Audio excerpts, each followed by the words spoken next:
If the vectors A, B is equal to 3i plus 4k and AC is equal to 5i minus 2j plus 4k are the sides of a triangle ABC, then the length of the median through A is. What is the median? If this is A, this is B, and this is C, and this is AB vector, this is AC vector.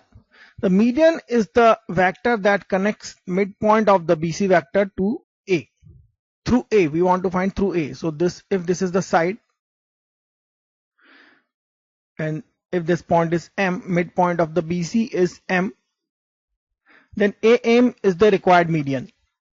What is the AM? AM is basically AB plus AC by 2 as per our vector rules. And AB, 3i plus 5i, that is 8i divided by 2, that is 4i. J minus 2j divided by 2, that is minus j. 4k plus 4k, that is 8k divided by 2, that is 4k.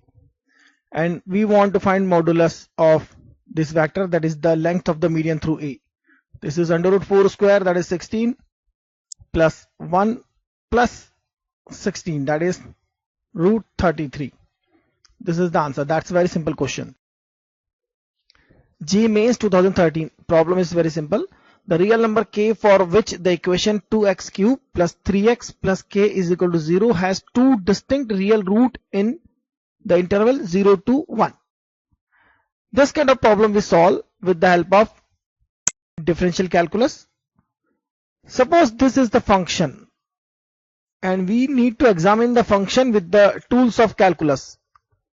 So we'll do like this, and on differentiating with respect to x, we'll get f dash x is equal to 3 into 2 6x square plus 3. For all the values of x, it is a positive number because it is a square, and this is already positive. It is greater than 0 for all values of x. For all x. That means this function is always increasing. We can say fx is always increasing function. Always increasing means continuously increasing function. If you plot this kind of graph, it will be something like that, and it is always increasing. So it will have only one root. Two distinct root is never possible, not at all. So answer is does not exist.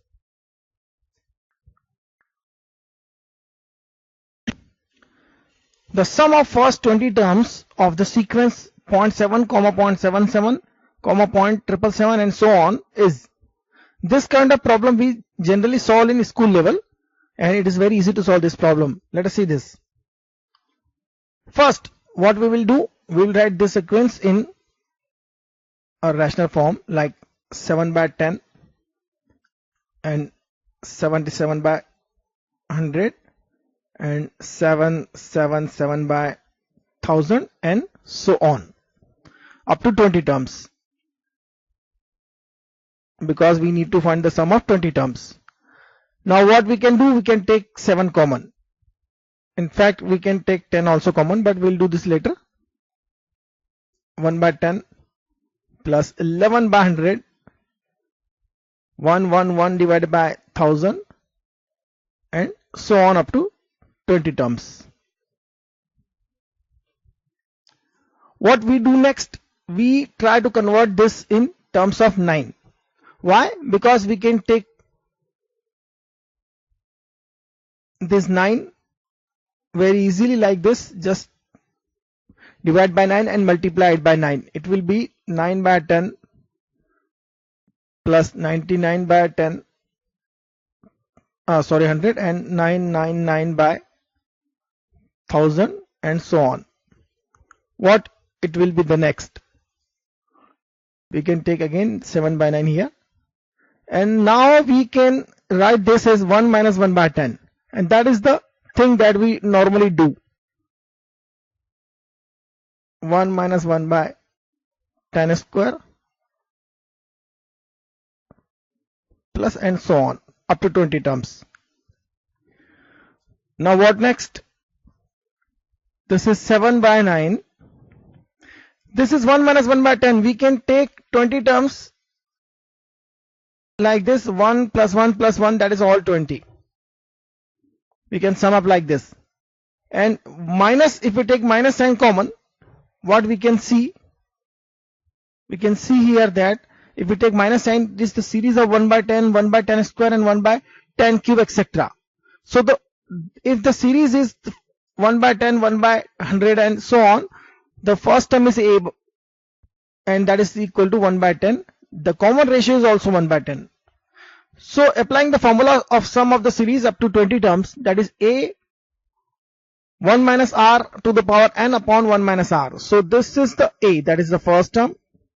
1 minus r, r is also 10 to the power n, that is 1 by 10 to the power 20, divided by 1 minus r, that is 1 minus 1 by 10. If we solve this, what we will get? This is 20 here. We can take 1 minus 1 by 10, that is 1 by 9, and it will be 9 by 10, and this is 1 by 9 by 10. Here it is 1 by 10, here it will be 1 minus 1 by 10 will be 9 by 10. 10 will be cancelled and it will be 7 by 9. And again will I write like this, 7 by 9, bracket here, minus. This is 1 by 10, this is 9 by 10, so it will be 1 by 9, and 1 minus 1 by 10 to the power 20. 1 minus 1 by 10 to the power, I will write like this. Okay, if we sum up this, if we simplify this, this will be 1 by 9 and this is 1 by 9. It will be minus 1 by 9 and this will be plus 1 by 9 into 10 to the power 20. So after 20 minus 1 by 9, what we will get? This is 20 into 9, that is 180 minus 1, that is 179. So let me write this outer thing as it is, and this is 20 minus 1 by 9, it will be 179 by 9, minus obviously 1 by 9 is also there, and 1 by 10 to the power 20. And this is basically 99 is again taken common, denominator will be 81, here it will be 7, and this is 179, and this is plus, this will plus basically because this minus is plus, and this will be 1 by 10 to the power 20. The answer is this. In the numerator we will write 10 to the power minus 20, right? So this is very simple question. A ray of light along x plus root 3y is equal to root 3 gets reflected upon reaching x-axis. The equation of the reflected ray is, one thing we should do, that we need to draw this line because there is no specific formula or method to solve this kind of problems. So it is easy to draw line, and that will be like this. Y is equal to, if you write this is as y is equal to minus x by root 3 plus 1, right? We have divided with the root 3 and x is on the right side, it will be minus x. What is the slope? Slope is minus 1 by root 3. And where it will hit the x-axis. If this is the x-axis, this is the y-axis. On the x-axis, y is 0 on the x-axis. If I put y as 0 here, what will be the value of x? The value of x will be root 3. So if it is the root 3 point, it will hit here. And what will be the slope? Slope is minus 30 degree. Why? Because if this is tan 30 and theta here may be minus 30 degree, or you can say theta is 150 degree. Both is the same. If the light ray is coming along this way, it will get reflected at this point and will reach here, will go like this, and this will be 30 degree angle. So I can easily write y is equal to root 3 1 by root 3 x because the slope is now this way, and obviously this ray will hit here, somewhere here. You can get this point. It is symmetric like this. It will be symmetric like this. Here x is 0. So what is y? Then y will be 1. If you put there x 0, then y will be 1. Here again x is 0, and if you put y, that will be minus 1. So this constant, which is known as the intercept, will be negative. If you write this equation in proper form, multiply it by root 3, and it will be root 3y is equal to x minus root 3. And the answer is this. That's a very simple question. The number of values of k for which the system of equations k plus 1x 8y is equal to 4k, kx plus k plus 3y is equal to 3k minus 1 has no solution is. यह problem जो है Cramer's law से ही solve करना चाहिए. Cramer law बड़ा easy law है और बहुत आसानी से हम वैल्यूज फाइंड कर सकते हैं.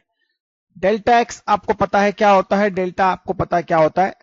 यह एक्स का वैल्यू होगा और इसी तरह से वाई का वैल्यू फाइंड करेंगे हम. देखिए डेल्टा मतलब वह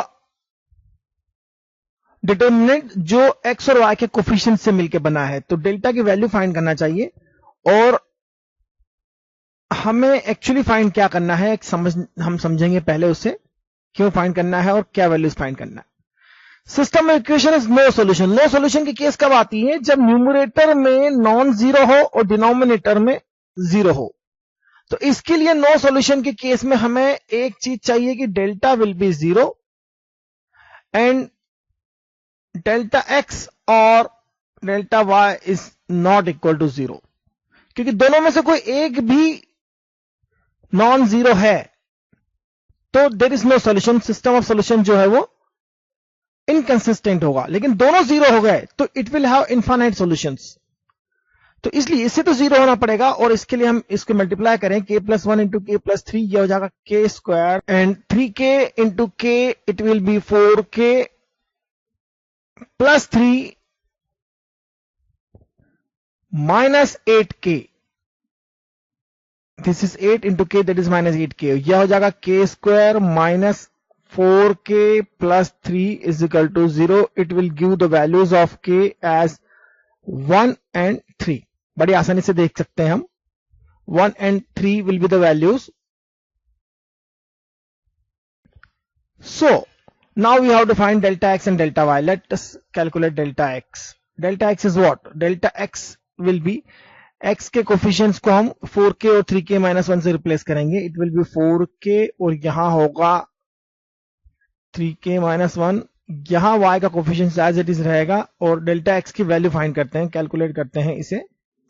it will be 4k square 3k 12k 3 into 4 that is 12k. k into 4k that is 4k square. 3 into 4k that is 12k minus 8 into 3 that is 24k minus 24k minus minus become plus 8. Simplify. It will give 4k square minus 12k plus 8. इसकी values देखते हैं हम क्या क्या होगी.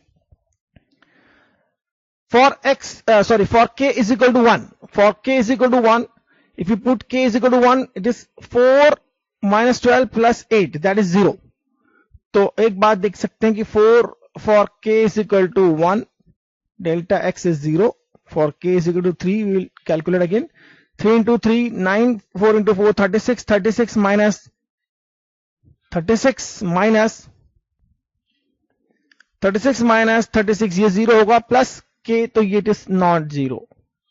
It is 0 and it is not equal to 0. That means k की एक value के लिए हमारा सिस्टम जो है वो नो सॉल्यूशंस की बात है. लेकिन k is equal to delta x delta y को भी देखना पड़ेगा क्योंकि डेल्टा y की वैल्यूज क्या क्या है और डेल्टा y क्या क्या है. डेल्टा y की वैल्यू कैलकुलेट करेंगे हम सबसे पहले. ये होगा k प्लस 1 और k एज इट इज. यहां होगा जो कांस्टेंट कोफिशिएंट्स है हमारे वो है 4k और 3k minus 1.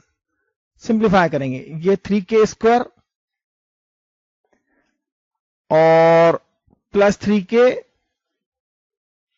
3k square plus 3k minus 1 and minus k and minus 4k square. Ultimately this will be minus k square plus 2k minus 1. For k is equal to 1, you can easily see that it is 0. And for k is equal to 3, for k is equal to 3, it is minus 9, and this is 3 into 2 6. तो ध्यान से देखिए, तो k is equal to 3 के लिए क्या होगा, minus 9 और प्लस 6 तो नॉन जीरो हो गया. लेकिन k इज इक्वल टू 1 के लिए डेल्टा x और डेल्टा y दोनों जीरो है. इसका मतलब k इज इक्वल टू 1 के लिए system will have infinite solution, क्योंकि डेल्टा x डेल्टा y दोनों जो है k इज इक्वल टू 1 के लिए जीरो है और डेल्टा तो ऑलरेडी जीरो है k इज इक्वल टू 1 के लिए, इसलिए सिस्टम के इनफाइनाइट सॉल्यूशन होंगे. लेकिन delta is k is equal to 3 के लिए हमारा सिस्टम जो है it have only the number of values of k we have to find has no solution. k की एक वैल्यू जो है वो 3 है और उस एक वैल्यू के लिए सिस्टम जो है वो नो सॉल्यूशन एग्जिबिट करेगा, क्योंकि डेल्टा x या डेल्टा y जो है वह जीरो नहीं है. तो this is the answer. If the equations x square plus 2x plus 3 and ax square bx plus c is equal to 0 and ax square plus bx plus c is equal to 0, a, b, c belongs to real number, a, b, c belongs to real number, have a common root, then a raised to b raised to c is. देखो यहां पर एक बात बिल्कुल clear है कि आपको अनुभवी होना चाहिए और चीते जैसा तेज दिमाग चलना चाहिए, क्योंकि यहां पर एक प्रॉब्लम है. इसके जो रूट्स है वो देखने से समझ में आ रहा है कि इमेजिनरी रूट्स है. आप देखिए B square minus 4ac, B square that is 4 minus a into 4 into C that is 12, तो अंडर रूट नेगेटिव 8 है, मतलब इसके रूट्स इमेजिनरी है. और इमेजिनरी रूट्स जो होते हैं कॉम्प्लेक्स कॉन्जुगेट होते हैं, और कॉम्प्लेक्स कॉन्जुगेट है अगर हैव ए कॉमन रूट, अगर एक कॉमन रूट है तो ऑब्वियसली अगर एक भी इमेजिनरी रूट इसका इमेजिनरी रूट है तो इसका दूसरा रूट भी इमेजिनरी होगा और ऑब्वियसली कॉम्प्लेक्स कॉन्जुगेट होगा. तो दोनों जो रूट्स हैं, दोनों इन दोनों इक्वेशन के दोनों रूट सेम होंगे और इक्वेशन दोनों के दोनों रूट सेम होंगे. तो पहला रूल जो लगता है हमारा a1 upon a2 will be equal to b1 upon b2 is equal to c1 upon c2, वह काम करेगा यहां पर. और इस तरह से a ratio b ratio c का जो रेशियो होगा वो 1 रेस टू 2 रेस टू 3 होगा. And that is the simplest question. हमने सिंगल रूट की इक्वेशन सिंगल कॉमन रूट की जो इक्वेशन है वो क्यों नहीं लगाई, क्योंकि उसके लिए आपको जो कंडीशंस है इसमें से इसे सब्ट्रैक्ट करना होता और एक वैल्यू फाइंड करने की कोशिश करना होती है. आपको एक इक्वेशन मिलती, सिर्फ एक इक्वेशन मिलती, और उसमें भी एबीसी तीनों अननोन होते हैं. आप किसी भी तरह से उसका रेशियो नहीं निकाल सकते हैं. तो यह एक ट्रिकी क्वेश्चन है और इस तरह की चीजें समझ में आना चाहिए. The circle passing through 1, -2 and touching the axis of x at 3, 0 also passes through the point. क्यों ना थोड़ा ड्रॉ किया जाए, क्योंकि मुझे ऐसा लग रहा है कि जो पॉइंट्स हैं वो बहुत छोटे छोटे हैं, पास पास के हैं और आसानी से इसका फिगर देख के हम कुछ बता सकते हैं. 3, 0 पे टच कर रहा है, suppose about 3, 0 is here and passing through 1, -2, this is 1 and suppose this is -2. यहां से पास हो रहा, अगर यहां से टच कर रहा है तो वो u होगा. ऐसा कोई सर्कल इधर से नहीं जा सकता, तो इसलिए टच करने वाला सर्कल ऐसा ही होगा. टच करता है तो उसका रेडियस इस डायरेक्शन में होगा, सेंटर यहां कहीं होगा, और यहां से पास हो रहा है तो ऑब्वियसली सर्कल कुछ इस तरह से होगा. अब बड़ी आसानी से देख सकते हैं -5, 2 कहां पर है. -5, 2, -5 इधर होगा और 2 जो है इधर होगा. यहां से सर्कल किसी हाल में पास नहीं हो सकता. 2, -5, 2 यहां है और -5 जो है वो यहां कहीं होगा, तो यहां से जा सकता है. It can pass through here. 5, -2, 5 जो है वो यहां होगा और -2 यहां कहीं होगा, यहां से भी जा सकता है. तो सबसे अच्छी बात है फिर हम इसकी इक्वेशन ही ड्रॉ कर लेते हैं. तो सपोज करते हैं कि सेंटर जो है वह 3, बीटा है. This is 3 and this is beta. Centre जो है 3, बीटा है. सर्कल की इक्वेशन होगी x - 3 whole square plus y - beta whole square is equal to r square. और आर स्क्वायर की वैल्यू क्या होगी, रेडियस का स्क्वायर हम जानते हैं क्या होगा, रेडियस का स्क्वायर होगा इस पॉइंट से इस पॉइंट के डिस्टेंस जो कि बीटा होगी, बीटा का स्क्वायर होगी। तो ठीक है, हम इसे सिंप्लीफाई करते हैं, ये होगा X square plus 9 minus 6x plus Y square plus beta square minus 2y beta is equal to R square, that is beta square, क्योंकि यह डिस्टेंस जो है वो रेडियस होगी तो यह डिस्टेंस बीटा होगी। Negative component negative Y axis negative Y axis में होगा, लेकिन कोई फर्क नहीं पड़ता, बीटा स्क्वायर कैंसिल हो जाएगा और हमें इक्वेशन मिलेगी X square plus Y square minus 6x minus 2y beta plus 9 is equal to 0। यह अगर 1 माइनस 2 से पास हो रहा है तो 1 और माइनस 2 सब्स्टिट्यूट कर दीजिए, ये होगा 4, 1 सब्स्टिट्यूट किया होगा माइनस 6, यह माइनस 2 सब्स्टिट्यूट किया होगा तो ये होगा 4 beta plus 9 is equal to 0। तो बीटा का वैल्यू मिल जाएगा, बीटा का वैल्यू यहां से मिलेगा, यह होगा 5 माइनस 6 दैट इज माइनस 1, यहां आएगा तो प्लस 1 होगा, उसमें से माइनस 9 होगा तो माइनस 8 होगा, डिवाइड बाय 2, बीटा होगा माइनस 2, बीटा होगा माइनस 2। तो ठीक है, बड़ी आसानी से हम अब यहां समझ सकते हैं, बीटा माइनस 2 है तो यह पॉइंट क्या होगा, यह पॉइंट होगा 5 माइनस 2, साफ दिखाई दे रहा है। यहां से आप हॉरिजॉन्टली चलें, रेडियस जो है वो 2 है, 2 यूनिट का रेडियस है, तो यहां से यहां तक 2 चलेंगे तो ये हो जाएगा 5, और ऑब्वियसली माइनस 2 ऑब्वियसली यहां पर कोऑर्डिनेट है तो ये y का कोऑर्डिनेट जो होगा माइनस 2 होगा, तो 5 माइनस 2 इज द आंसर। आप चाहें तो यह 5 माइनस 2 यहां सब्स्टिट्यूट कर दीजिए, बीटा की वैल्यू पहले माइनस 2 सब्स्टिट्यूट कर दीजिए। तो आंसर निकालने के बहुत से तरीके हो सकते हैं, कैसे आप निकालते हैं ये आप पर डिपेंड करता है। If x, y, z are in AP and tan inverse x, tan inverse y and tan inverse z are also in AP arithmetic progression, then which is true? If x plus y, x, y, z are in AP, then we can write x plus z is equal to twice y. This is the first thing that we have to write. Tan inverse x, tan inverse y and tan inverse z also in AP. तो हम लिखेंगे 2 tan inverse y is equal to tan inverse x plus tan inverse z, क्योंकि यही दो information हमें यहां से मिली है क्वेश्चन से, और इन्हीं दो इंफॉर्मेशन को लेकर आगे बढ़ेंगे। पहले tan का फॉर्मूला यूज करेंगे तो यह हो जाएगा tan inverse twice y upon 1 minus y square, और यह tan इनवर्स x और tan इनवर्स z का फॉर्मूला लिखेंगे तो यह हो जाएगा tan inverse x plus z upon 1 minus x z. इन दोनों को इक्वेट कर देते हैं और 2y की वैल्यू x प्लस z लिख देते हैं, और tan इनवर्स x जो tan इनवर्स इसका दोनों तरफ 10 ले लेते हैं, टेकिंग 10 बोथ साइड, तो क्या होगा, यह होगा x plus z upon 1 minus y square, taking 10 at both side and replacing 2y with x plus z, it will be like this, and this is x plus z upon 1 minus xy। अच्छे से लिखते हैं इसे, क्योंकि इस तरह से लिखना अच्छी बात नहीं है, इसे लिखते हैं x plus z taken common, इसे क्रॉस मल्टीप्लाई करेंगे, x plus z कॉमन ले लेंगे और इससे हम लेफ्ट साइड लाके फिर से लिखेंगे तो यह इस तरह से लिखा जा सकता है, xz होगा, not xy, it is xz, then it is 0।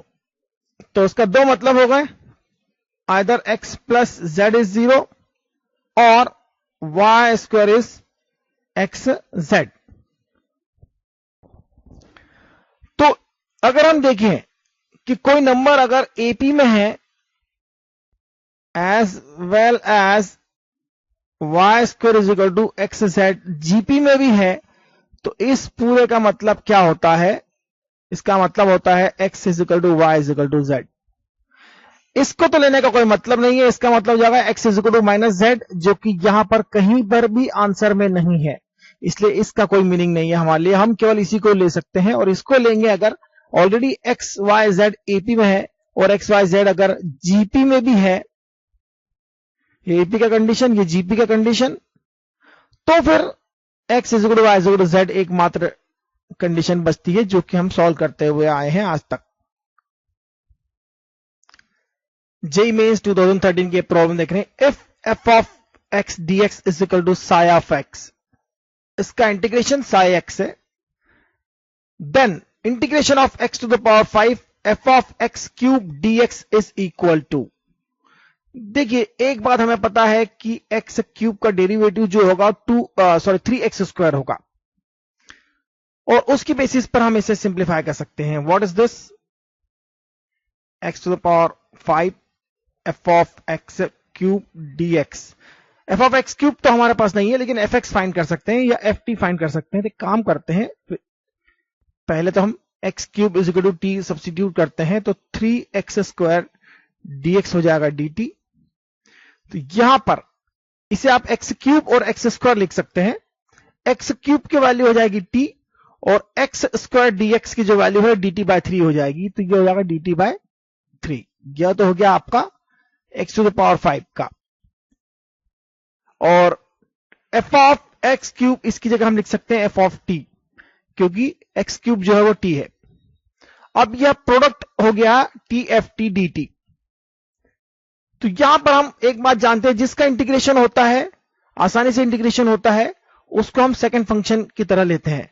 तो यह हमारा फर्स्ट फंक्शन हो जाएगा और यह हमारा सेकंड फंक्शन हो जाएगा। First function as it is, second का इंटीग्रेशन मतलब F T D T divide by 3 minus first function का डेरिवेटिव, टी का डेरिवेटिव हो जाएगा 1, और सेकंड फंक्शन का इंटीग्रेशन ये होगा F T D T, integration F T D T और डिवाइड बाय 3। अब अगर यहां सब्स्टिट्यूट करते हैं, टी का वैल्यू हो जाएगा x cube divide by 3, F T D T यह हो जाएगा Sai T means Sai of X cube, minus T की वैल्यू हमने एक्स क्यूब सब्स्टिट्यूट कर दिया यहां पर, again 1/3 integration F T D T, यह हो जाएगा integration F T D T, और इसका भी इंटीग्रेशन करते हैं हम फाइनली। तो एफ टी डी टी का इंटीग्रेशन क्या होगा, F T D T integration होगा साई टी, और साई टी का इंटीग्रेशन होगा integration psi T, as it is लिख सकते हैं। और माफ कीजिए यहां पर डी टी होगा बाय 3, और sigh of T that means sigh of T, T के प्लेस पर हो जाएगा x cube.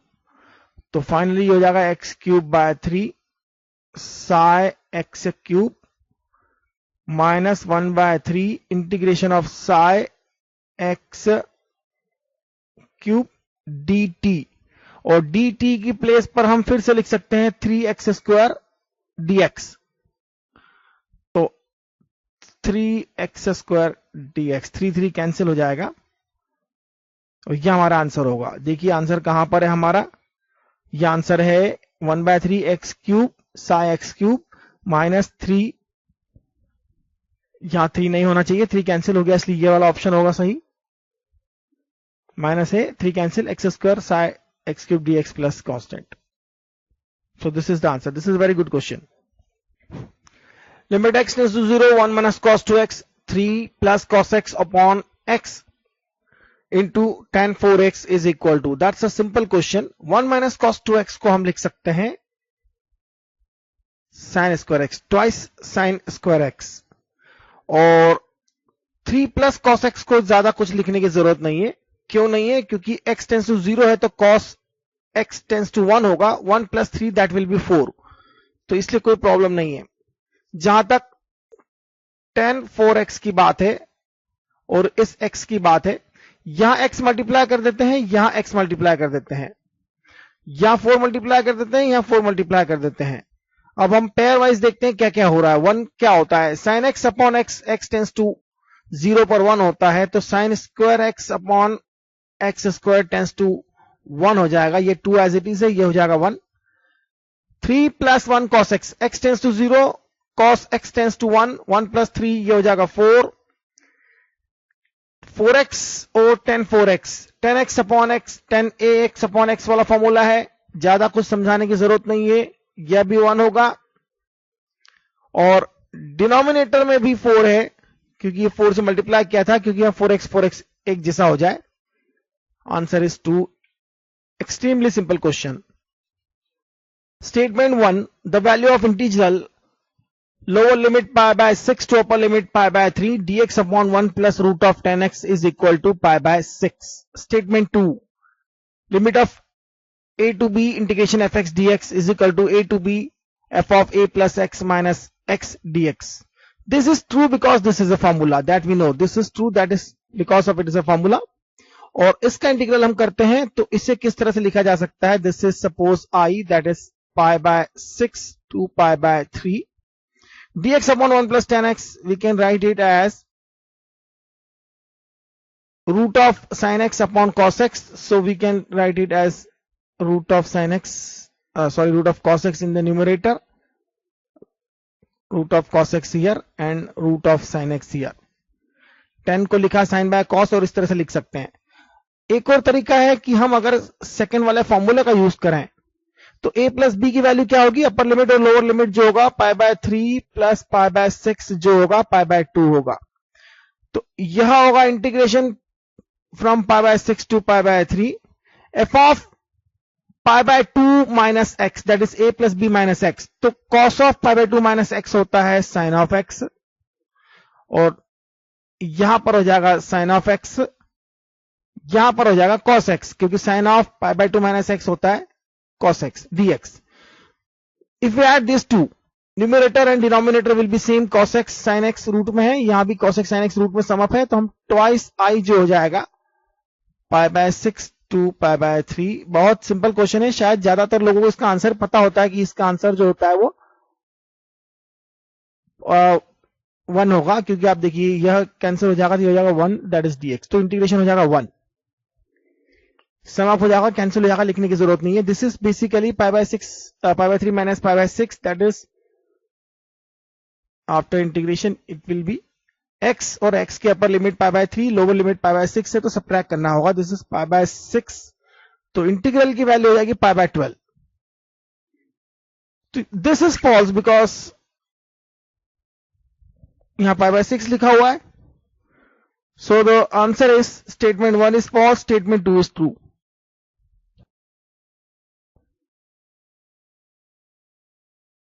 The equation of a circle passing through the foci of the ellipse x square by 16 plus y square by 9 is equal to 1 and having center at 0,3 is.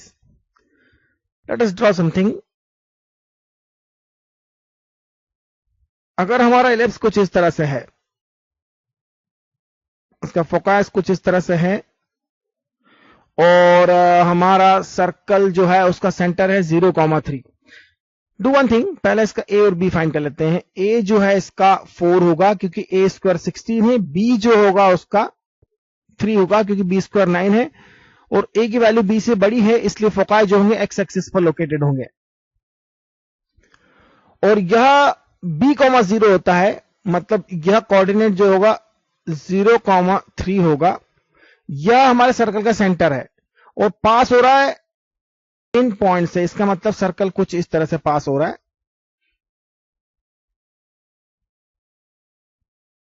Circle कुछ इस तरह से होगा तो यह रेडियस हो जाएगा. यह हाइट अगर 3 है, यह कितना होगा a into E.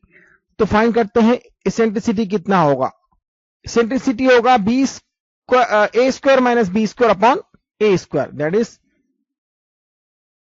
16 minus 9 divide by 16, that is under root of 7 divide by 4. अब देखिए यह तो ए ई होगा, मतलब फोकाई जो होगा माइनस ए ई और प्लस माइनस ए ई होगा. तो हमें ए ई का मैग्नीट्यूड चाहिए, इसलिए हम यहां पर एक बात देखते हैं. आर स्क्वायर मतलब रेडियस का स्क्वायर होगा a square e square plus this height that is b square, that is 3 square. तो आर स्क्वायर की वैल्यू हम इजीली फाइंड कर सकते हैं. ए का ए स्क्वायर होगा 16, ई स्क्वायर होगा 7 बाय 16 और प्लस होगा बी स्क्वायर दैट इज 9. तो ये हो जाएगा 16 कैंसिल, यह हो जाएगा टोटली 16. आर का वैल्यू हो जाएगा 4.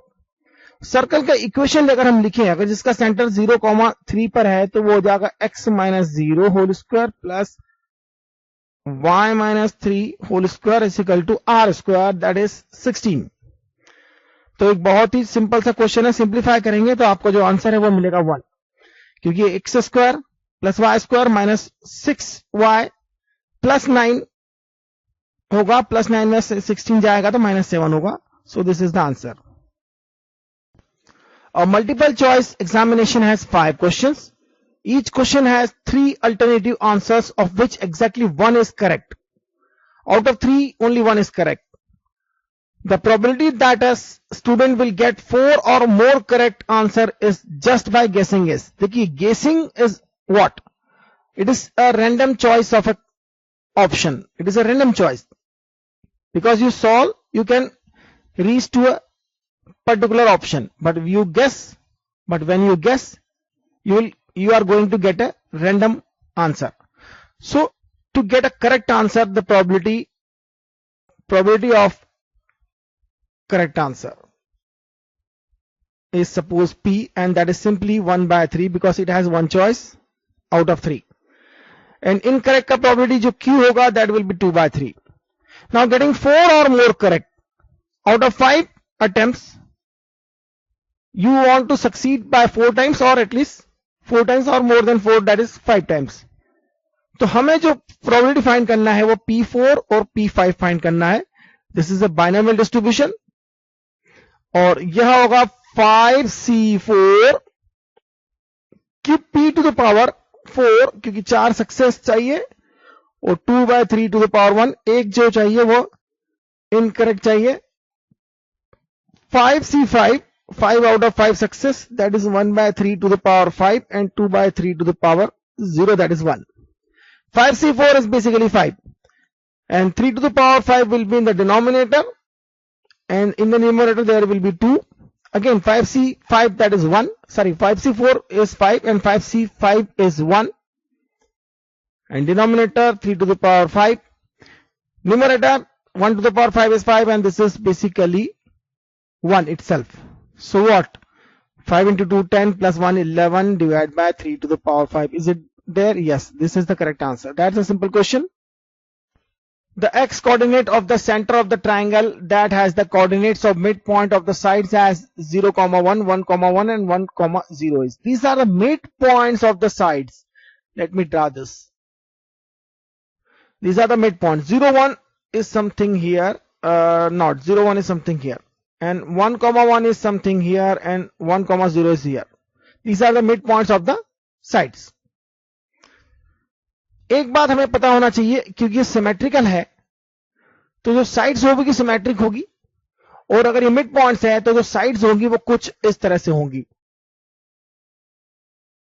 यहां से पास होता हुआ एक साइड ये 3 साइड्स होंगी, और इस तरह से हम अगर सिमेट्रिक ड्रॉ करें तो इसी तरह से दूसरा कोई रास्ता नहीं है, क्योंकि यह 1, 0 है, ये 0, 1 है, तो ये डेफिनेट है कि सिमेट्रिक ट्रायंगल होगा, और जो साइड्स होंगी वो सिमेट्रिकली लोकेटेड होगी. ये 45 डिग्री एंगल होगा, ये एक्स एक्सिस होगा, ये वाई एक्सिस होगा, और एक वर्टाइसिस 0, 0 पर आएगा. तो ऑब्वियसली अगर 0 से 1 है तो 1 से 2, 0 ये होगा वर्टाइसिस, ये वर्टाइसिस 0, 2 होगा, और यह 0, 0 है. तो इस ट्रायंगल का जिसके 3 सेंटर हमारे पास अब हैं, 3 वर्टाइसिस जो हमारे पास हैं, इसका हमें फाइंड करना है इन सेंटर. इन सेंटर का फॉर्मूला है उसका एक्स कोऑर्डिनेट फाइंड करना है, और एक्स कोऑर्डिनेट जो इन सेंटर का होता है वो होता है ax1 plus bx2 plus cx3 divide by a plus b plus c. पहले तो हम तीनों साइड्स पता कर लेते हैं. साइड a क्या है? सपोज इसके अपोजिट साइड को हम a लेते हैं, तो यह अगर 2 है, यह अगर 2 है तो यह होगा 2√2. b क्या है? सपोज इसके अपोजिट साइड को हम b ले लेते हैं, ये a लेते हैं और ये c साइड लेते हैं, तो यह होगा 2, और c जो होगा वो अभी 2 लेंथ का होगा. ax1, a अगर हमने इसे लिया है तो x1 मतलब इसका कोऑर्डिनेट, तो a इंटू 0 तो 0 ही हो जाएगा, कोई लिखने की जरूरत नहीं है. b जो है वो 2 है, और x2 b के अपोजिट जो वर्टाइसिस है वो यह है, और इसका x कोऑर्डिनेट जो है वो 2 है, तो ये हो जाएगा 2. और इसी तरह से इसके अपोजिट कोऑर्डिनेट जो है उसका x कोऑर्डिनेट 0 है, तो ये 0 हो जाएगा. डिनोमिनेटर में a plus b plus c, that is 2 plus 2 plus √2, that is 4 plus 2√2, और न्यूमरेटर में ऑलरेडी 4 है, 4/4 प्लस 2√2. इसे सिंप्लीफाई करेंगे तो यह पहले तो आप एक काम करिए, रूट टू कैंसिल कर दीजिए, 2 से कैंसिल कर दीजिए, 2/2 प्लस √2 होगा। अब इसे 2 माइनस √2 से मल्टीप्लाई कर दीजिए, 2 माइनस √2 से डिवाइड कर दीजिए। ये पुरानी टेक्निक है, रैशनलाइजेशन हम इसे कहेंगे, तो रैशनलाइजेशन कहते हैं 2 minus √2। This is 4 minus 2, that is 2. This is 4 minus 2, that is 2, and this 2 will cancel. So the answer is 2 minus √2 only. 2 minus √2, this is the answer. That's it. The term independent of x in the expansion of x plus 1 upon x to the power 2 by 3 minus x to the power 1 by 3 plus 1, और minus है वहां पर x minus 1 denominator में है, x minus x to the power 1 by 2 whole to the power 10 is. देखिए सबसे पहले तो इस अलजेब्रिक एक्सप्रेशन को सिंप्लीफाई करना होगा, और सिंप्लीफाई कैसे करेंगे? अगर ये x प्लस 1 है और ये x to the power 2 by 3, x to the power 1 by 3 और प्लस 1 है, तो x प्लस 1 को हम कैसे लिख सकते हैं? x को आप लिख सकते हैं x to the power 3 by 3, मतलब यह x to the power 1 by 3 का क्यूब हो गया। तो इससे अगर x क्यूबिकल जो फॉर्मूला होता है हमारा, x क्यूब प्लस 1 वाला फॉर्मूला है, उसे एक्सपांड करें तो इससे एक्सपांशन में हम लिख सकते हैं x to the power 1 by 3 plus 1, और साथ में लिखेंगे x स्क्वायर मतलब x to the power 2 by 3 minus x, that is x to the power 1 by 3 plus 1, that is the formula बोल रहा था मैं यहां पर। जो फॉर्मूला है उसको इस तरह से एक्सपांड किया जा सकता है, यह बात हमें बहुत अच्छे से पता होना चाहिए। और न्यूमरेटर में x प्लस 1 को अगर हमने इस तरह से लिखा, डिनोमिनेटर में ऑलरेडी यह है, तो फर्स्ट टर्म जो है वो सिंप्लीफाई होकर हो जाएगी x to the power 1 by 3 plus 1। और इसे कैसे लिखेंगे? इसमें से हम अगर रूट x कॉमन ले लेते हैं तो देखिए किस तरह से लिखा जा सकता है। इसमें से हम रूट x कॉमन लेते हैं तो यह होगा रूट ऑफ x माइनस 1, और यह x माइनस 1 है। इस x माइनस 1 को हम लिखेंगे root of x minus 1 into root of x plus 1। x minus 1 को हमने इस तरह से लिखा है, यह दोनों कैंसिल हो जाएंगे, ये x root x plus 1 upon root x हो जाएगा, तो ये रूट ऑफ, यहां माइनस साइन है ध्यान रखिए, root of x plus 1 upon root x हो जाएगा, होल टू द पावर 10 है। रूट x से डिवाइड करेंगे, 1 होगा, 1 माइनस 1 कैंसिल हो जाएगा, यह होगा x to the power 1 by 3, minus रह गए हैं बीच में एक, और साथ में होगा x 1 upon root x, that is x to the power minus 1 by 2 whole to the power 10। अगर हम nth टर्म का फॉर्मूला देखें तो tr प्लस 1 जो होता है ncr a to the power r b to the power n minus r। ठीक है, अगर हम nth टर्म देखें, tn कोई सा भी टर्म देखें तो 10cr होगा a, फर्स्ट टर्म है x to the power 1 by 3 और उसका पावर r, मतलब ये x to the power r by 3 होगा, इनटू सेकंड टर्म है x to the power minus 1 by 2 और whole to the power 10 minus r, that is n minus r। अगर ये x से फ्री है तो इसकी जो पावर्स है उसे देखिए, पावर क्या है यहां पर, r बाय 3 है, यहां पावर है minus 1 by 2 into 10 minus r, तो इसे लिख सकते हैं minus 10 minus r divide by 2, और यह x से फ्री है, x का कोफिशिएंट, यह पावर जो है x की पावर होगी, अगर दोनों को मल्टीप्लाई करें इन दोनों टर्म्स को तो यह सम अप हो जाएगी पावर्स, माइनस जरूर आएगा, अगर आएगा या नहीं आएगा वो अलग बात है, लेकिन यहां पर यह पावर जो है 0 होना चाहिए। अगर x से फ्री टर्म फाइंड करना चाहते हैं तो इंडिपेंडेंट ऑफ x का मतलब x की टर्म 0 होना चाहिए। सिंप्लीफाई करें तो ये 2r होगा, ये 30 होगा, ये तो यहां होगा, अल्टीमेटली सिंप्लीफाई करें 2r लिख के दिखा देता हूं, ये हो जाएगा 2r माइनस 30, क्रॉस मल्टीप्लाई किया है, minus 3r, minus minus become plus, that is equal to 0। तो 5r will be equal to 30, तो r की वैल्यू हो जाएगी 6। r की वैल्यू अगर 6 इसमें सब्स्टिट्यूट किया तो क्या होगा, ये 0 हो जाएगी, सॉरी ये 1 हो जाएगा, और पॉजिटिव 1 होगा क्योंकि r का वैल्यू 6 है, 10 माइनस 6 हो जाएगा 4, माइनस 1 की पावर 4 हो जाएगा प्लस, तो यह तो ऑलरेडी टर्म्स x की पावर तो 0 है और माइनस 1 की पावर 4 हो जाएगी, तो ये total that will be equal to 1, और हमें फाइंड करना है अल्टीमेटली 10c6, तो that is our answer will be 10c6। Basically 10C6 is 10C4 और 10C4 क्या होगा, 10 को 4 टाइम्स एक्सपांड कर दो आप, 10 9 8 7 डिवाइड बाय 4 को आप फैक्टोरियल 4 कर दो, 4 इंटू 2 8 से 8 कैंसिल हो जाएगा, 3 से ये 9 कैंसिल हो जाएगा, 7 3 जा 21 into 10 that is 210. This is 210. This is the answer. That is a simple question basically. You just need to know this expression, how we need to resolve this expression in a simple factors, and that is the key of this problem. The area in square units bounded by the curve y is equal to root of x, comma 2y minus x plus 3 is equal to 0, x-axis and lying in the first quadrant is, there are two curves, one is y is equal to root of x and other is twice y minus x plus 3 is equal to 0. यह तो straight line है, तो क्यों ना draw किया जाए, फिर हम डिसाइड करते हैं कैसे इंटीग्रेशन करना है.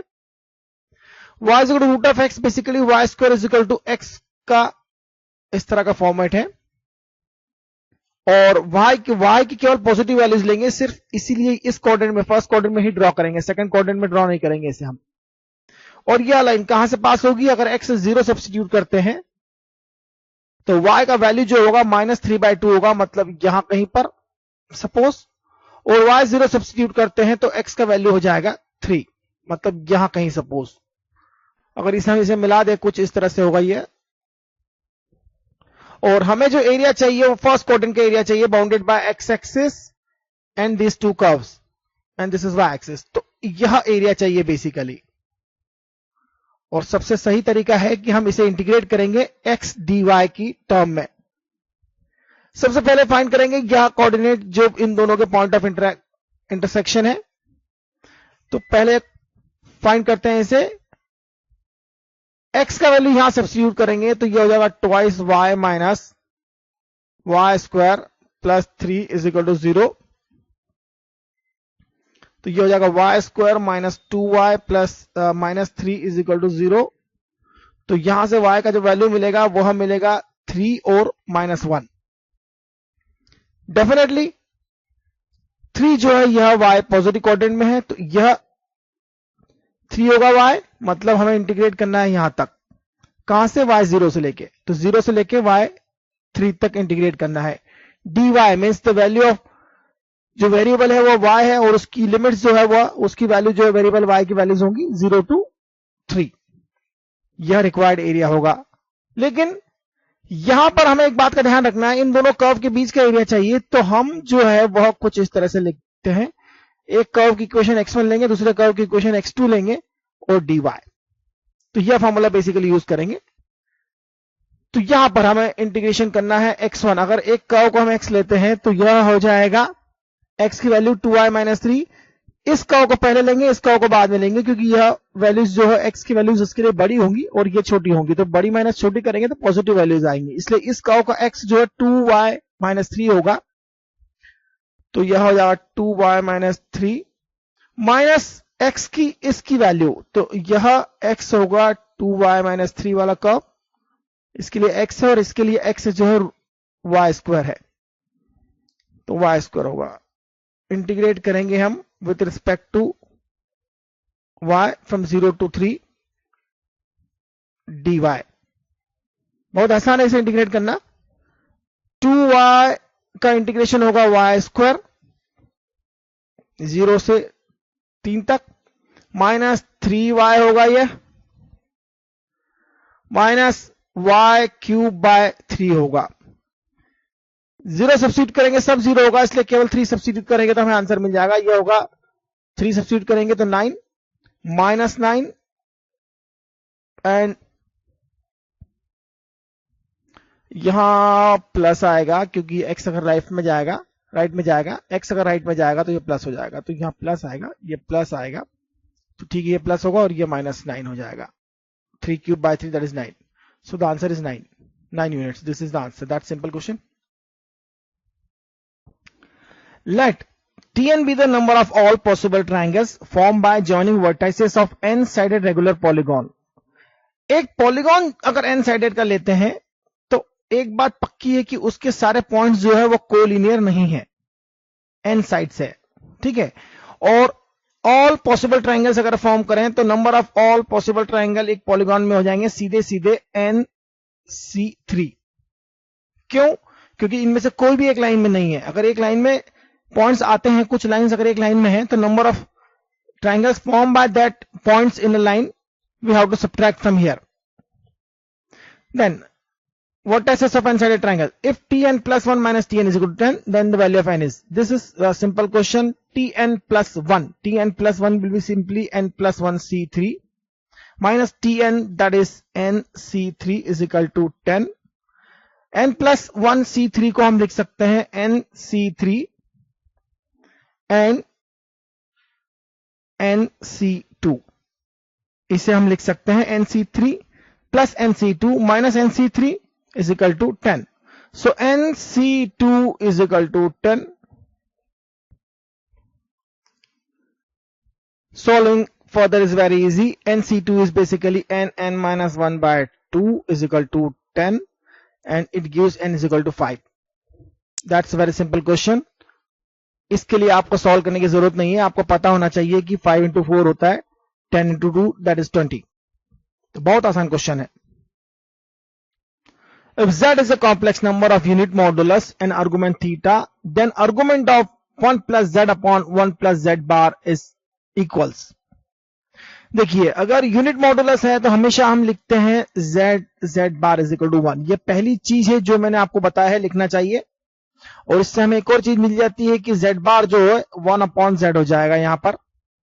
तो क्यों ना इसे यहां लिखा जाए 1 plus z plus 1 upon z। Simplify करें तो यह हो जाएगा z taken common after multiplication of cross multiplication and 1 plus z will be cancelled out. So argument of this will be argument of this. Basically argument of z will be equal to theta, that is given in the theory itself. So this is the answer. That's extremely simple question. If y is equal to sec of tan inverse x, then dy by dx at x equal to 1 is equal to, बहुत ही simple question है यह। If y is equal to sec of tan inverse x, हमने हमेशा देखा है कि अगर आप इसे ले लेते हैं थीटा, तो देखिए इस तरह से होगा यह। अगर थीटा है तो tan थीटा होगा x बाय 1 और यह हो जाएगा 1 प्लस एक्स स्क्वायर। अगर आप इसे थीटा लिख चुके हैं तो यह हो जाएगा y, ट्रिग्नोमेट्रिक सब्स्टिट्यूशन है यह, सेक थीटा। यहां से इस ट्रायंगल से सेक थीटा की वैल्यू आप आसानी से देख सकते हैं, जो कि हमने थ्योरी में हमेशा सीखा है कि हम ट्रायंगल फॉर्म करेंगे और इससे आगे बढ़ेंगे। सेक थीटा की वैल्यू क्या हो जाएगी? सेक थीटा की वैल्यू हो जाएगी hypotenuse upon base, that is 1 plus x square upon 1. So this is simply 1 plus x square. Now find derivative of this. dy by dx is equal to 1 by 2 1 plus x square and इसका derivative हो जाएगा twice x. Put x is equal to 1 here and you will get equal to 2 will be cancelled out, 1 plus 1 that is 2 under root 2. So this is the answer. बहुत simple question है। All the students of a class performed poorly in mathematics. The teacher decided to give grace marks of 10 to each of the students. सभी को 10 marks as a grace मिले हैं। All the students in a class. Which of the following statistical measure will not change even after the grace marks were given? बहुत अच्छे से जानते हैं, variance जो है वह डाटा का एक डिस्ट्रीब्यूशन का आइडिया देता है और मीन मोड मीडियन उसके अमाउंट का आइडिया देता है। Suppose distribution of the marks was like this and you add 10 marks to each of the student, all this will shift by 10 marks. Mean, mode, median, all will shift. If it is the mode, somewhere a mean, somewhere is median, and so on, all that will shift by 10. And this is the concept. ABCD is a trapezium such that AB and CD are parallel and BC is perpendicular to CD. If angle ADB is equal to theta, let us draw this. If this is AB and this is CD and BC is perpendicular to CD, this is A, this is B, this is C, this is D. इस तरह से हम एक order में लेते हैं A, B, C, D and BC is perpendicular to AD, this is 90 degree. If ADB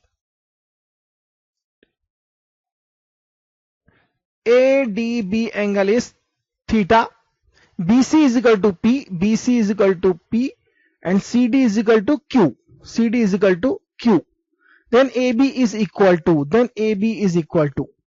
देखिए इससे हम ट्रिग्नोमेट्री के प्रॉपर्टीज ऑफ ट्राइंगल के फॉर्मूला साइन फॉर्मूला से कर सकते हैं, साइन लॉ से करेंगे हम. यह परपेंडिकुलर है, P है, Q है, P है, तो यह होगा under root P square plus Q square. यहां अप्लाई करते हैं हम फॉर्मूला साइन लॉ. लेकिन सबसे पहले हम देखें कि यहां पर यह जो एंगल है यह अल्फा है, तो यह एंगल कितना होगा? यह एंगल होगा pi minus alpha minus theta. तो Q है, P है, या P स्क्वायर Q स्क्वायर है, तो AB की जो वैल्यू होगी, AB इज दिस, तो AB length divided by sine of this, that is sine of theta. ADB is theta. This angle is theta. ADB is theta.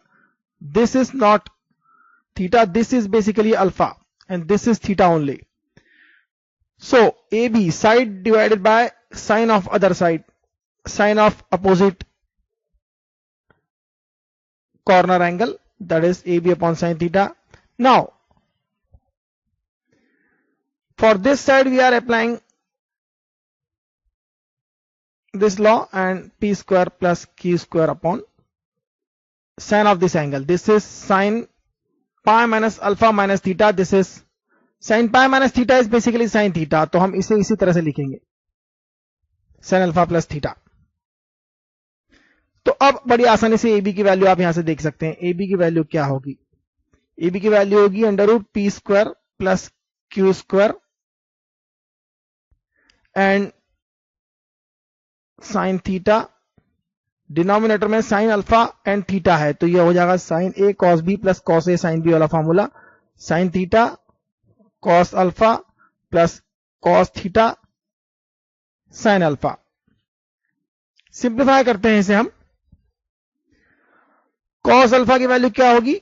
cos alpha की value आप यहां से देख लीजिए. cos alpha, this will be Q by this side, Q by P square plus Q square. इसी तरह से sine alpha का वैल्यू होगा P upon under root P square plus Q square.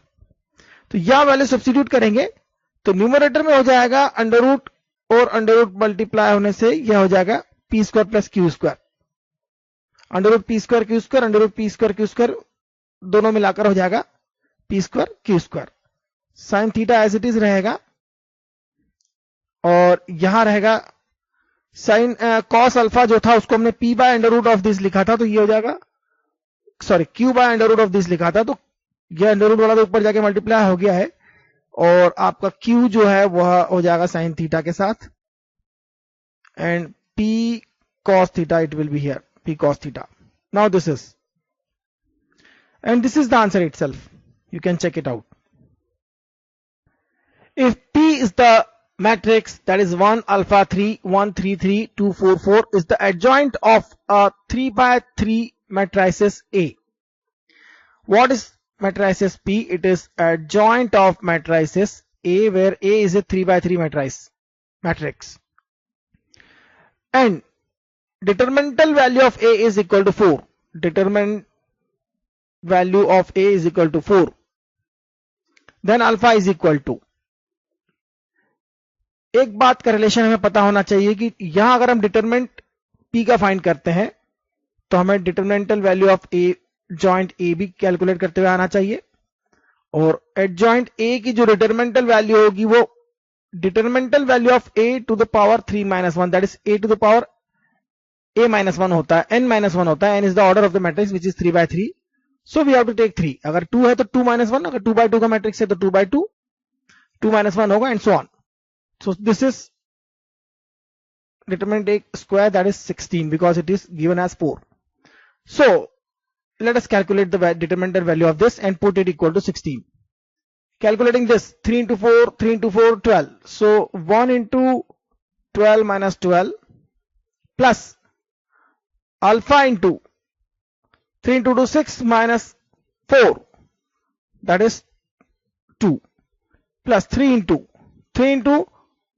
4 minus 6, 4 minus 6. यह कैसे करते हैं ये तो आपको आता ही है, मुझे ज्यादा एक्सप्लेन करने की जरूरत नहीं है क्योंकि बहुत कुछ पढ़ चुके हैं इसके बारे में. यह होगा 2 अल्फा, ये -2 है तो ये हो जाएगा -6 इज इक्वल टू 16. तो अल्फा का वैल्यू यहां से मिल जाएगा हमें 6 and 16, 22 and divide by 2, that is 11. This is the simple question. The intercepts on x-axis made by tangents of the curve, tangents of the curve, y is equal to 0 to x integration of modulus of t dt, where x belongs to real number, which are parallel to line y is equal to 2x are equal to. We have to find intercepts of the tangents, intercepts made by the tangents to the curve. First we have to find tangents to the curve, and we have one thing, that slope of that tangent will be equal to 2 because slope of this line is equal to 2 and tangents are parallel to this line. So why don't we differentiate the curve first? Dy by dx we have to find first, dy by dx, and this is basically integration of modulus of t dt, so it is equal to mod of x. If m is 2, this is equal to m. If m is equal to 2, mod of x is equal to 2, it gives that x is either +2 or -2. X is either +2 or -2. If x is 2, then y will be 2, and when x is -2, then y will be -2. So we can use this formula y minus y1. So y minus 2 slope, that is 2 x minus x1. Similarly y plus 2 into, and these are the required tangents, क्योंकि slope हमारे पास 2 है और point जहां से पास हो रही है line वह भी हमारे पास 2,2 और -2,2 है. इन लाइंस को हम लिख सकते हैं सिंप्लीफाइड फॉर्म में कुछ इस तरह से. y माइनस 2 है, ये हो जाएगा ट्वाइस x माइनस 4. ये y प्लस 2 है, ये हो जाएगा twice x plus 4. Intercept find करना है हमें, तो हम लाइन को इंटरसेप्ट फॉर्म में लिखेंगे. पहले इंटरसेप्ट फॉर्म में लिखने के लिए ये लिखा जाएगा पहली वाले लाइन को 2x माइनस y, और ये हो जाएगा 2 और डिवाइड बाय 2 कर देंगे तो डिवाइड बाय 2 ये हो जाएगा 1. तो ये इंटरसेप्ट 1 हो जाएगा. सिमिलरली अगर यहां से देखें तो ये इंटरसेप्ट -1 हो जाएगा. तो +-1 हमारा आंसर होना चाहिए, इसके अलावा कोई आंसर संभव नहीं है. Given a circle 2x square plus 2y square is equal to 5 and a parabola y square is equal to 4 root of 5x. Statement 1. An equation of common tangent to this curve is y is equal to x plus root 5. Statement 2. If the line y is equal to mx plus root of 5 by m not equal to 0, is there common tangent, then m satisfies m to the power 4 minus 3m square plus 2 is equal to 0. अगर इन दोनों का common tangent find करना है तो हमें पता होना चाहिए कि c की जो वैल्यू a बाय m होती है अगर y is equal to mx plus c वाली लाइन, ये जो लाइन है y is equal to mx plus c वाले फॉर्म में है, और ये पैराबोला जो है y square is equal to 4ax form में है. यह लाइन इसकी अगर टेंजेंट है तो c की वैल्यू a बाय m होना चाहिए. और ये सर्कल जो है इसे हम लिख सकते हैं X square plus Y square is equal to 5/2. ये X square plus Y square is equal to R square के फॉर्मेट में है.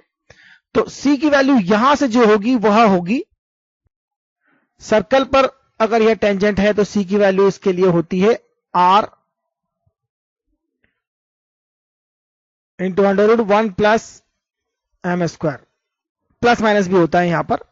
तो फिलहाल हम केवल a की वैल्यू प्लस ही वैल्यू लेते हैं क्योंकि स्क्वायर तो हमको करना ही पड़ेगा, ये हमें पता ही है. इसमें वैल्यू सब्स्टिट्यूट कर देते हैं. a का वैल्यू है √5, m का वैल्यू पता नहीं है, r का वैल्यू है √5 डिवाइड बाय √2 और 1 प्लस m स्क्वायर. √5 कैंसिल हो जाएगा और हमें इसे स्क्वायर रूट लेना है, रूट 5 कैंसिल होगा और हम इसका स्क्वायर करेंगे। स्क्वायर करेंगे तो यह हो जाएगा 1 plus M square into M square और यह हो जाएगा 2। इसे सिंप्लीफाई करेंगे हो जाएगा m to the power 4 plus M square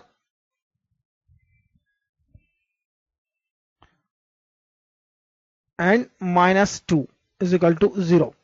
तो m का वैल्यू यहां से मिलेगा। इसे अगर आप सिंप्लीफाई करेंगे तो ये हो जाएगा एम स्क्वायर प्लस 2 और M square minus 1 is equal to 0। Real values यहां से मिलेगी तो m की प्लस माइनस 1 वैल्यू मिलेगी। If we take m1, this is one of the tangent.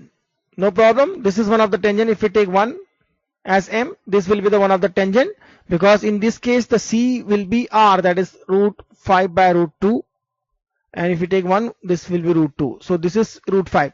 So this is the tangent. The first equation is true. First statement is true. Y is equal to x plus root 5, m is 1 and c is root 5. Already we got this. And if we put value of m, that is plus minus 1 in this, it will be 1 minus 3 plus 2 is equal to 0. It simply satisfies this equation.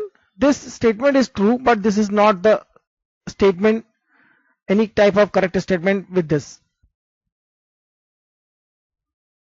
The expression tan a upon 1 minus cot a plus cot a upon 1 minus tan can be written as, this is the very old question asked many times anywhere, and I don't think anyone can leave this question. We will convert it in the sine and cos format first, because answers are in sine, cos, cosec, sec, so it will be easier one. So tan a will be sine a upon cos a, and this will be cos a, no sorry, this is plus, not the multiplication, cos a upon sine a, and in the denominator we'll get here 1 minus cot a, that is sine a minus cos a upon sine a, and here in the denominator 1 minus tan a, this is sine by cos, so it is cos a minus sine a, taking a cross multiplication. Now if I take sine a minus cos a common from denominator, sine a minus cos a taken common, here it will be sine square a, and this sine square sine a, it will be sine cube a, and this cos a cos square a minus यहां होगा क्योंकि यह cos a minus sign है, minus sign भी common लेना होगा, इसलिए यह माइनस होगा क्योंकि sin a minus cos a common लिया है और यहाँ cos a minus sin a है। इसी तरह से यहाँ cos a क्यूब होगा और डिनोमिनेटर में होगा sin a cos a, क्योंकि यह हमने क्रॉस मल्टीप्लाई किया हुआ है, cos a को इधर sin a को इधर। अब इसे हम सिंप्लीफाई कर सकते हैं बड़ी आसानी से। sin a minus cos a वाला फॉर्मूला लगेगा, a cube minus b cube वाला फॉर्मूला लगेगा, तो sin a cos a cancel हो जाएगा। यहां से sin a minus cos a होगा न्यूमरेटर में, साथ में होगा sin square a plus cos square a, that will be 1, and sin a cos a square plus b square plus ab, that is the formula. So this is cos a sin a, denominator में है हमारा sin a minus cos a already, तो ये cancel out हो जाएगा। बहुत simple question है, और डिनोमिनेटर में sin a cos a already भी है,